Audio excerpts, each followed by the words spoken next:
બાંગ્લાદેશમાં થયેલ હિન્દુ નવયુવાન દીપુની હત્યાના પ્રત્યાઘાત મહુવા શહેરમાં પણ જોવા મળ્યા.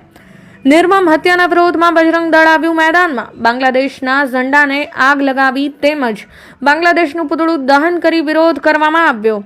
બાંગ્લાદેશમાં થયેલા સત્તા પરિવર્તન બાદ ત્યાં વસતા અલ્પસંખ્યક હિન્દુ પરિવારો અને પવિત્ર હિન્દુ મંદિરો પર થઈ રહેલા હુમલાઓના વિરોધમાં આજે મહુવા બજરંગ દળ દ્વારા ઉગ્ર વિરોધ પ્રદર્શન કરવામાં આવ્યું હતું. મહુવા શહેરના બગીચા ચોક વિસ્તારમાં બજરંગ દળના કાર્યકરો મોટી સંખ્યામાં એકઠા થયા હતા.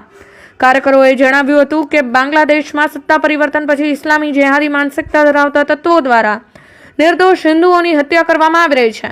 આસ્થાના કેન્દ્ર સમાન મંદિરોને નિશાન બનાવવામાં આવી રહ્યા છે. બજરંગ દળ દ્વારા આંતરરાષ્ટ્રીય સ્તરની હિંસા સામે રોષ વ્યક્ત કરી ન્યાયની માંગ કરવામાં આવી છે.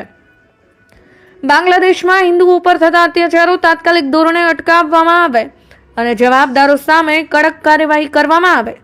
અલ્પસંખ્યક હિન્દુઓને પ્રતાડિત કરવામાં આવી રહ્યા છે, તેની સામે વિશ્વ સમુદાય પણ જાગૃત થાય તેવા હેતુસર આ વિરોધ પ્રદર્શનનું આયોજન કરવામાં આવ્યું હતું. આ કાર્યક્રમમાં બજરંગ દળના હોદ્દેદારો અને હિન્દુ સંગઠનોના કાર્યકરોએ જોડાઈને સૂત્રોચ્ચાર કર્યા હતા ને બાંગ્લાદેશમાં શાંતિ અને સુરક્ષાની માંગ કરી હતી.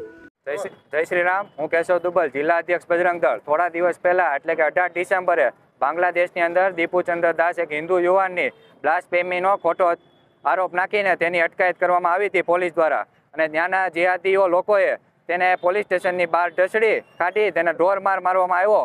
તે ઉપરાંત તેને નગ્ન કરી અને જાહેરમાં સળગાવી દેવામાં આવ્યો. તેના થોડાક દિવસ પછી એક નાની બાળકીને તેના ઘરમાં બંધ કરી તેના પરિવાર સાથે જીવતે જીવતી સળગાવી દેવામાં આવી. આમ બાંગ્લાદેશની અંદર હિન્દુઓની ખૂબ પરિસ્થિતિ ખરાબ થઈ રહી છે. જ્યાં હિન્દુ ઓછા છે ત્યાં જિહાદીઓ દ્વારા તેને મારી નાખવામાં આવે છે કે તેની ઉપર શોષણ કરવામાં આવે છે. આમ ભારત સરકારને એવી અપીલ કરીશ કે ભારતની અંદર જેવા જિહાદીઓ છે, બાંગ્લાદેશીઓ છે, તેની અટકાયત કરે કે જેથી ભારતમાં આવી પરિસ્થિતિ ઊભી ના થાય.